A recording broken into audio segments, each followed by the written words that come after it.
Godspeed to the city streets. We began to feel the fire. We rise like tall buildings as the chemicals they take us higher. The night's young. So ito lang mga kuratsa. Pasok ako ang dilim. May dala akong pang spray. Ito yung umaga, ganito ako pag pumapasok. Lingon-lingon sa mapaligid bago sumakay sa sasakyan. Ang dilim pa po kasi. Ay. So lagi kong dala-dala to para sa aso at sa tao. Pang spray. Sakay na po ako. Ang lamig, sobra. Ay.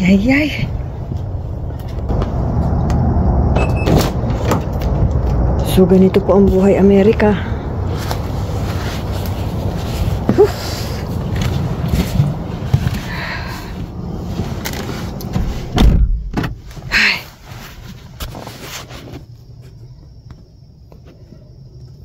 Ay, wala.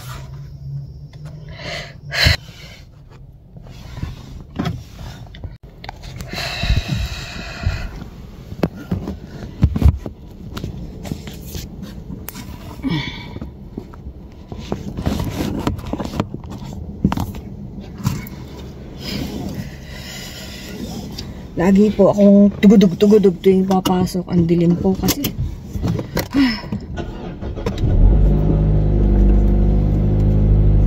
Marami pa pala yung gas ko. Lagpas pa kalahati.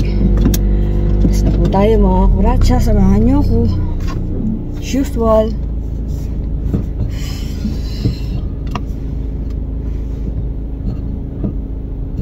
Ay, napakalamig po dito. Grabe. Sobra. Ang temperature po dito ay 39 degrees.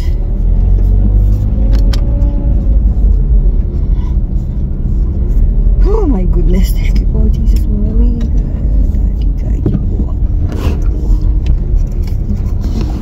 Permis muna po tayo at gumagalaw na naman siya.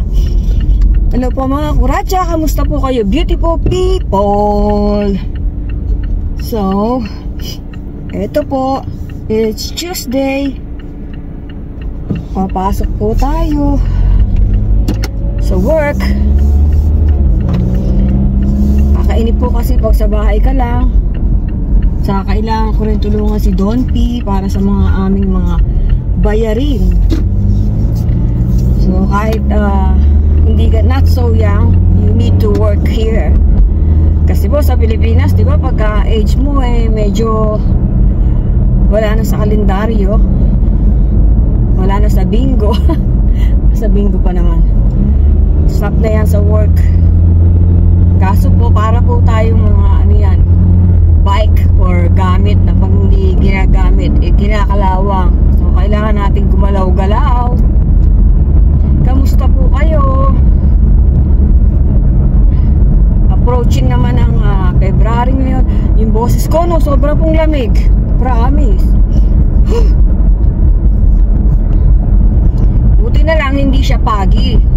Malamig lang. Pero para po ako nasa loob ng freezer.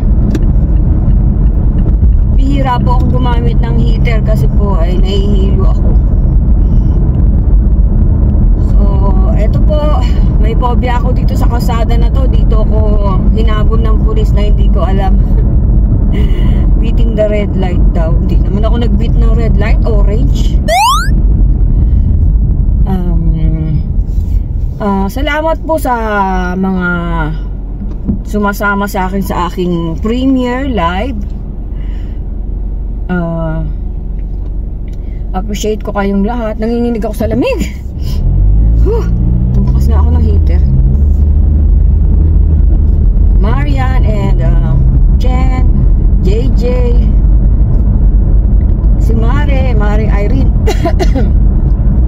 lalong-lalo na si Boyet, ang aking #1 supporter, at si Don P, ang aking #2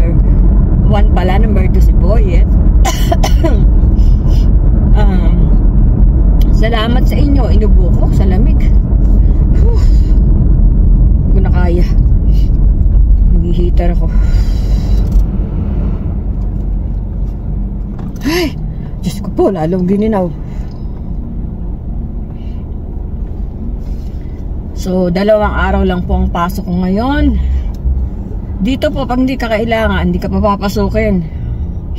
Pag wala kang gagawin, grabe po, di ba? Pero pag kailangan, kahit lawit na yung ano mo, lalawit sa'yo, mapapasukin ka pa rin. Sad but true.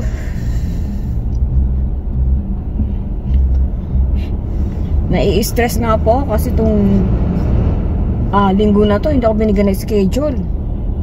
Hindi pa ako magreklamo. Sabi naman ni Don P, ayaw mo no, magpapahinga ka. Naiinip po ako para akong mababaliw sa bahay kahit nag-i-edit ako. Saka po walang exercise, wala nang galaw-galaw. Masakit na yung mata ko, masakit na yung patawang ko. Pagkatapos ko magluto, maglikpit, maglinis. Alam nga naman maglinis ako buong maghapon, di po ba? So, ayun, pahiga-higa lang. Kaya kahapon para akong naghilong-hilo. Shout out sa pinsan kong maganda na kahabig ni Joyce Jimenez. Amy, ang bait, at saka ang auntie ko, Auntie Glor. Salamat na kasama namin kayo kahit sandali, kahit sa sitwasyon na gano'n na namatay yung tita ko.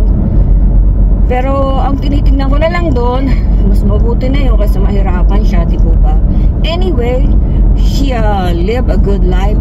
Nasa ano naman na siya, 80 plus, pero still malungkot pa rin po, syempre, di po ba?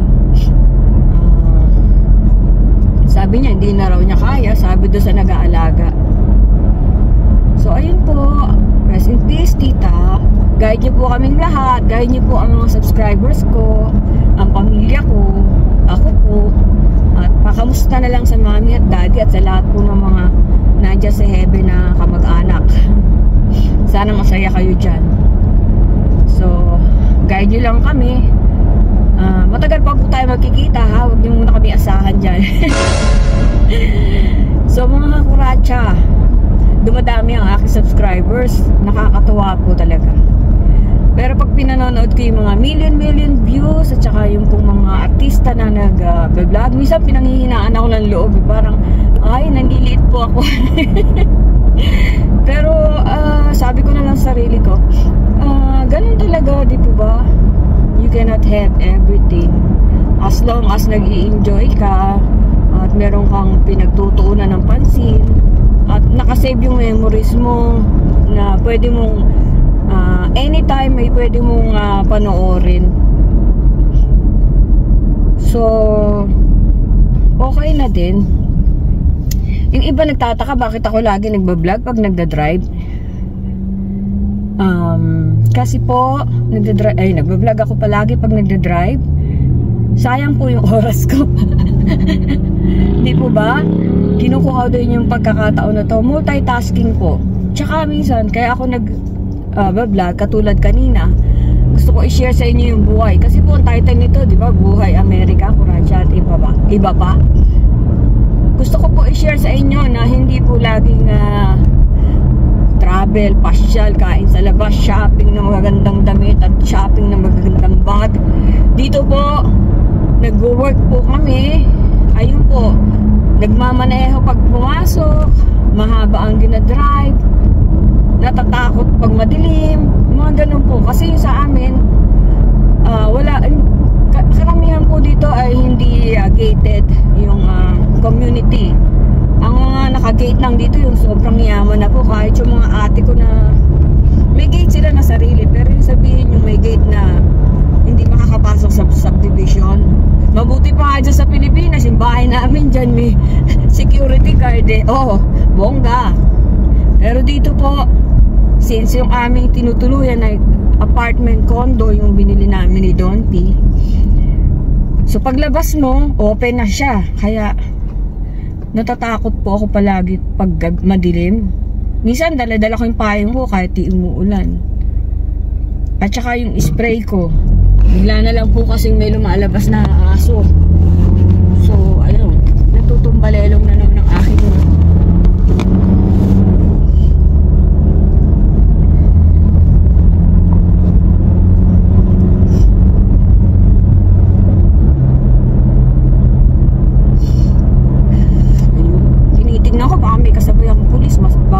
tayong ganito.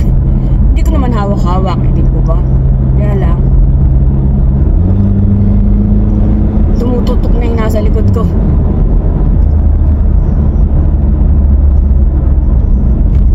Concentrate sa pagdadrive. Hindi ko muna kayo titignan. Isnabera ako. So, ayun po. Shout out kay Rachel Culato na Baguio. Kay Virginia, like a virgin. Kay Virginia daw eh. Of California. And Teresa of California. Shout out sa mga kamag-anak ko. Sa mga bago kong subscribers na hindi ko alam kung sino kayo. Maging sino man kayo. God bless you. Salamat sa inyong pag-subscribe. Daig niyo pa ibang kamag-anak ko eh. Ayan ka na naman eh. Pero karamihan naman po na kamag-anak ko ay sumusuporta. Salamat sa inyo. God bless you. Sa mga hindi sumusuporta, bueno ngayon. Hindi kayo kawalan. Galit. Hindi naman. Medyo syempre alam niyo naman tayo mga Pilipino matampon. Hindi naman po talaga yung thought ba doon na at least magbigay sila ng konting pagpapahalaga sa mga kamag-anak pa, kahit konti lang, yung konting concern. Wala namang bayad to eh, di ba? Di po ba? Tingnan nyo, nabubulol ako sa ginaw. Kaya nung minsan may pa-contest na yung pinsan ko, sinama niya yung kanyang anak.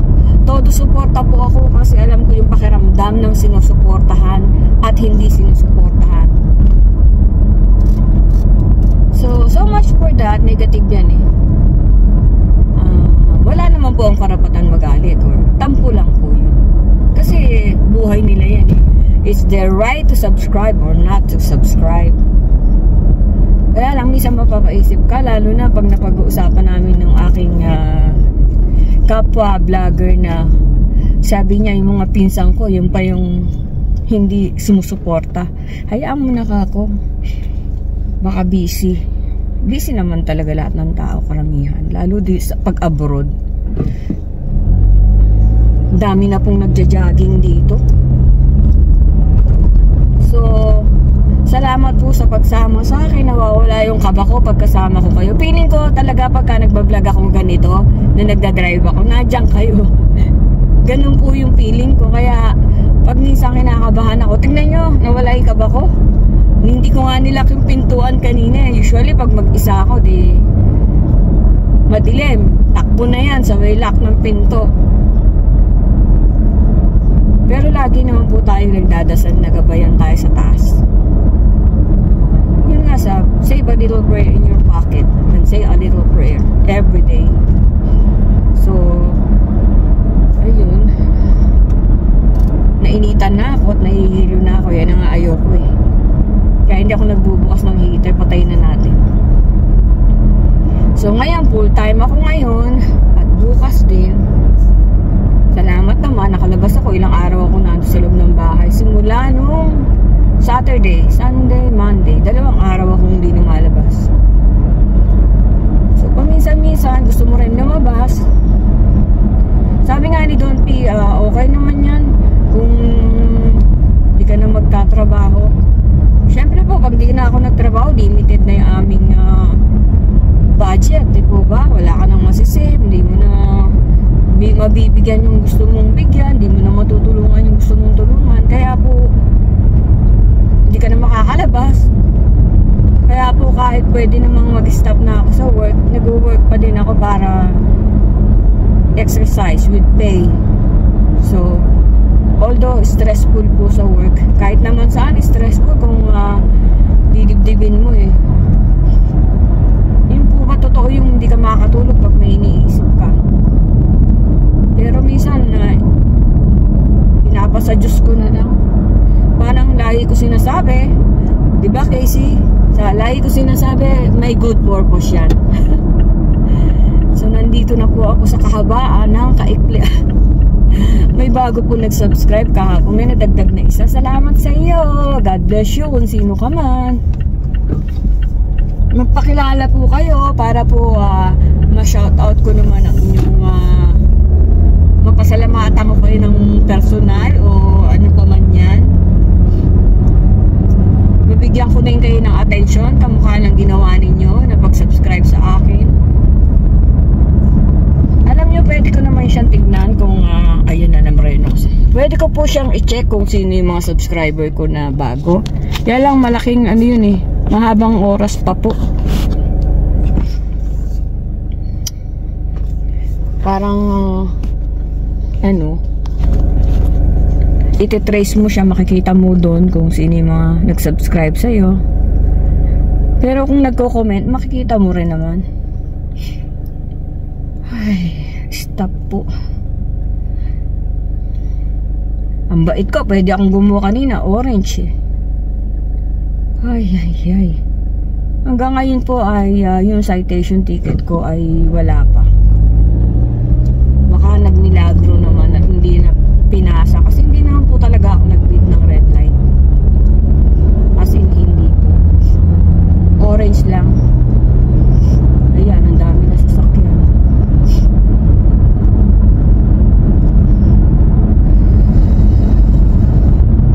Lamig.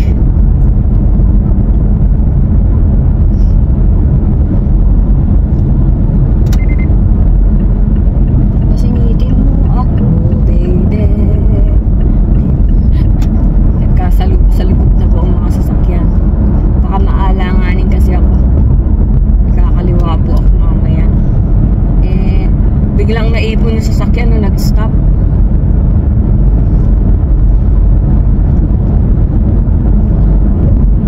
So sa mga nagda-drive dyan, ingat-ingat lang po tayo. Kahit naman po ako nagda-drive, naka-focus po ako sa daan. Siyempre po, safety first, di po ba?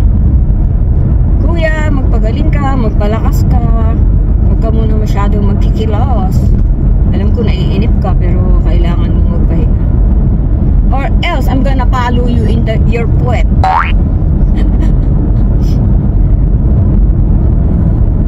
Yun. Sabi nga ng mami ko, nung nabubuhay pa, only you and you yourself can take good care of yourself.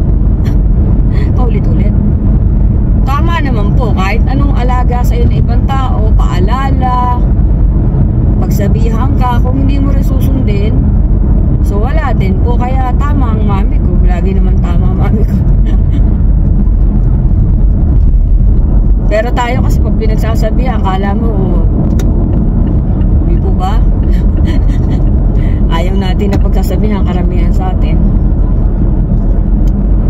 Pero mothers knows best. Mother, I'm late na. Late na pala ako. Late pa naman. Palate pa lang. Ang lamig po. Diyos mio. Medyo rarat-rating ko na po ng konti at baka ako'y malate na. Ay, kaso dumudulas yung aking camera.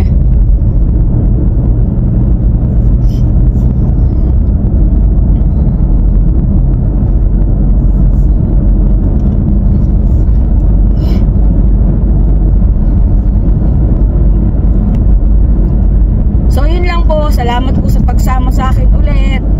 Pasensya na po kayo at ito lagi ang view ko, ang aking pagmumukha na nagdadrive kasi po ay gusto ko pong samahan ninyo ko. Thank you po sa inyo, sinamahan ninyo ko. Maria, salamat, lagi ang una tsaka si Boy sa pagsuporta, tsaka yung si JJ at tsaka si JJ.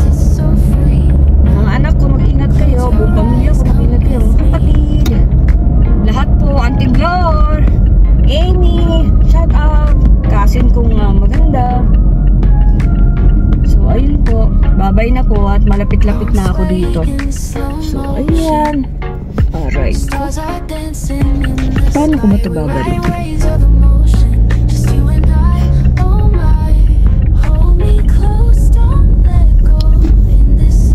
Mabalik din yung aking camera. Ganyan po natin.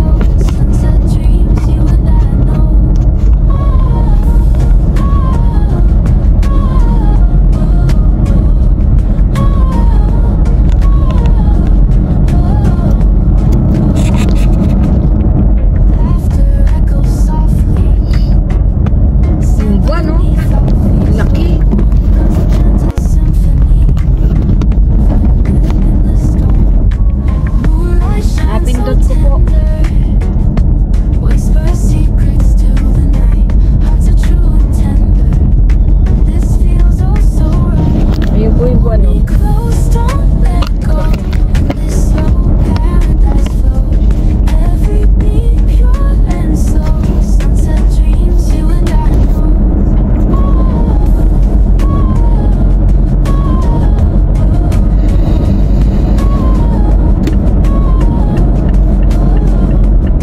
Ingat po tayong lahat. I love you all. Bye-bye mga kuracha. Till my next vlog. Samahan niyo po ako ulit. Huwag po kayo magsawa.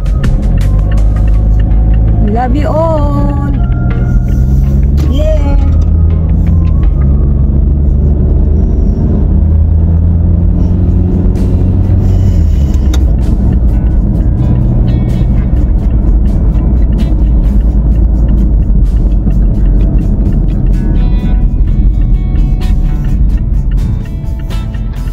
Go, go, go, go, go, go.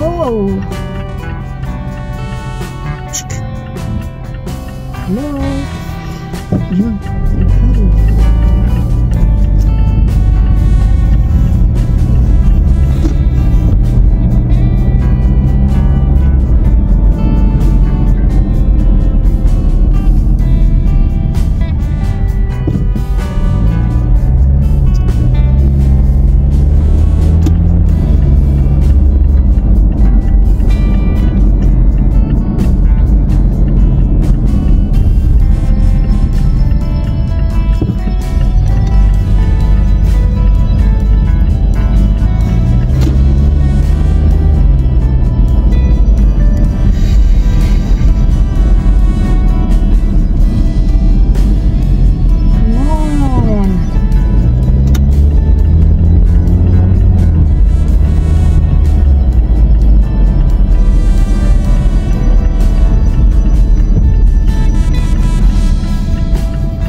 So, ito po ang aking sandata sa umaga.